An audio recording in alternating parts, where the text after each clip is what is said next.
ಬಿಜೆಪಿಯವ್ರಿಗೆ ಯಾವುದು ಇಂಟ್ರೆಸ್ಟ್ ಇಲ್ವಲ್ಲ, ಏನು ಮಾಡೋದು. ಬಿಜೆಪಿಯವ್ರಿಗೆ ಇಂಟ್ರೆಸ್ಟ್ ಇದ್ದಿದ್ದು ನಮಗೆ ಕಲ್ಲು ಹೊಡೆದು ಕೈ ಹೊಡೆದು ಇದು ಆಯಿತು ಅಂತ ಅವ್ರು ಏನೇನೋ ಒಂದು ಅವ್ರಿಗೆ ರಾಜಕಾರಣ ಬಿಟ್ಟರೆ ಬೇರೆ ಯಾವುದೂ ಇಂಟ್ರೆಸ್ಟ್ ಇಲ್ಲ. ಯಾಕೆಂದ್ರೆ ಅವ್ರಿಗೆ ಒಗ್ಗಟ್ಟಿಲ್ವಲ್ಲ, ಪಾಪ ಏನೋ ಮಾಡ್ತಾಯಿದ್ದಾರೆ. ನಾನೇ ರೆಡಿ ಇದ್ದೀನಿ, ನೀರಾವರಿ ಮಾಡಲಿ ಎಲ್ಲ ಮಾಡಲಿ ಎಲ್ಲದಕ್ಕೂ ರೆಡಿ ಇದ್ದೀನಿ. ಈಗ ಮೊನ್ನೆ ತಾನೇ ನಾನು ಮಿನಿಸ್ಟ್ರನ್ನ ಹೋಗಿ ಫಾರೆಸ್ಟ್ ಮಿನಿಸ್ಟ್ರ್ ಹೋಗಿ ಭೇಟಿ ಮಾಡಿದ್ದೆ. ಆಮೇಲೆ ಪ್ರಹ್ಲಾದ್ ಜೋಶಿ ಹೋಗಿ ಭೇಟಿ ಮಾಡಿದ್ದೆ. ಅವರು ಹೇಳಿದ್ದೀವಿ ಅಂತ ಹೇಳಿದರು. ಅವರು ಹೇಳಿದ್ರು ಇವ್ರು ಹೇಳಿದ್ದಾರೆ ಅಂತ ಹೇಳಿದ್ರು.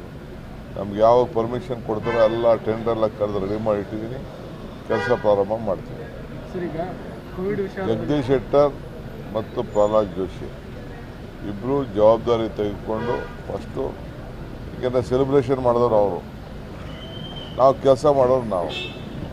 ಅವರು ಒಂದು ಸಣ್ಣ ಫಾರೆಸ್ಟ್ ಪರ್ಮಿಷನ್ನು ಸಿಗ್ತದೆ ಅನ್ನೋ ಒಂದು ಕಾನ್ಫಿಡೆನ್ಸ್ ಕಾಣ್ತಾ ಇದೆ. ನಾವು ಯಾರೋ ಬಿ ಜೆ ಪಿಯವ್ರ ಮೇಲೆ ಹೇಳೋವಲ್ರಿ, ಅವ್ರು ರಿಪೋರ್ಟ್ ಕೊಟ್ಟಿದ್ದಾರೆ, ಅದರ ಮೇಲೆ ಅವ್ರು ಕೊಟ್ಟಿದ್ದಾರೆ.